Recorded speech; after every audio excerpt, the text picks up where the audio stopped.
आज मु आपणମାନଙ୍କ सह शेयर करी चाउमिन स्टाइल सिमेई बनैबा बहुत सहज, खाइबा को टेस्टी आउ हेल्दी भी। सकाळ जलखिया रे हो कि लंच बॉक्स रे समस्त को एटा पसंद आसीबो। जय जगन्नाथ। सोनी जोड़िया रेसिपी को आपण समस्त को बहुत बहुत स्वागत। प्रथमे आमे सिमेई को सिझेबा। पानी पूरा भल से गरम हैला परे सेतरे सिमेई दे देबा। एठी मु 150 ग्राम रो सिमेई नउची आ एतिकरे 4 जनक पई टिफिन हे जिवो। सिमेई को बेसी सिझे कि नरम करेनि नहले एटा जाऊ परिका हे जिवो। 5 रु 6 मिनिट हाई फ्लेम रे बॉईल कला परे सिमेई पाखापाखि सिझी आसलानी। गैस ऑफ कर देबा आ सिमेई को गरम पानी रे बेसी टाइम न रखिकी ताको छाणी देबा। ताको भल से ठंडा पानी रे धोई देबा काहेकि एटा गरम अछि तो न धोइले एटा पूरा चिपकी जिवो आ बनेला बेले गोटा गोटा हेकि रहबनी, भांगी जिवो। तो एटा टिके ध्यान देबे। सिमेई रो पानी सब छाड़ीबा पई ताको एमति रखि देबा। एबे आमे कढ़ाई गरम करके सेथरे रिफाइन तेल दबा आ तेल टिके गरम हैला परे सेथरे काटी के रखितबा हाफ इंच अदा, 2 रु 3 कोला रसुण आ 2टा कंचा लंका ए सब टिके हल्का भाजी दबा। अदा रसुण को एमते काटी के पकेले तार फ्लेवर टा बहुत बढ़िया आसे। एबे आमे एतरे 2टा मीडियम साइज रो पियाज पकेबा आ पियाज को बेसी भाजीबेनी, हल्का फ्राई करबे एमिते टिके सॉफ्ट होबा जाय।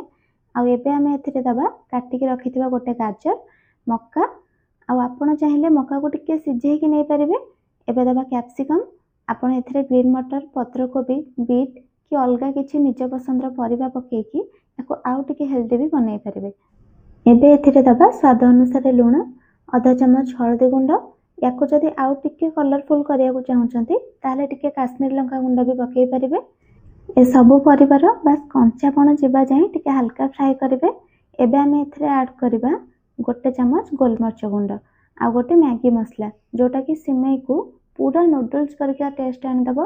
मैगी मसला एथरे कंपलसरी, एटा निहाती पकेबे नले सिमेई रे से नूडल्स परिका टेस्ट आसीबोनी। एबे परिबा भल से फ्राई हे गलानी। एबे आमे एथरे सिझे के रखितबा सिमेई पके दबा आ सिमेई रे मसला आ परिबा भल से सब मिसिबा जाय ताको भल से मिक्स करबा। एबे सब मिलुथबा मैदा नूडल्स जगह रे सिमेई जोटा सुजी रे तयारी ताको भी आमे नूडल्स परिका टेस्ट देकी एते हेल्दी वे रे बने के खाई परिबा। आ एथरे आपण कोनोसी सॉस रो भी दरकार पड़िबनी। एमितरे ही एटा बहुत टेस्ट लागिबो। देखंतु सिमेई पूरा गोटा गोटा हेकी अछि आ पूरा परफेक्ट कुक हेची। सिमेई पकेला परे गैस रो फ्लेम पूरा लो रखिबे नहले सिमेई तळु लागि जिवार चांस थाए। एबे सिमेई नूडल्स रेडी हे गलानी। गैस ऑफ कर देबा। आसंतु सर्व करबा। आपण थरे एमिति बनै कि निचे खांतु, घर लोकन खुआंतु, देखिबे सेमाने भी मैगी चाउमिन जगह एटा डिमांड करिवे। आ आपनको फीडबैक मते कमेंट रे निहाती जणांतु। देखा हबा नेक्स्ट वीडियो रे। रहिली। जय जगन्नाथ।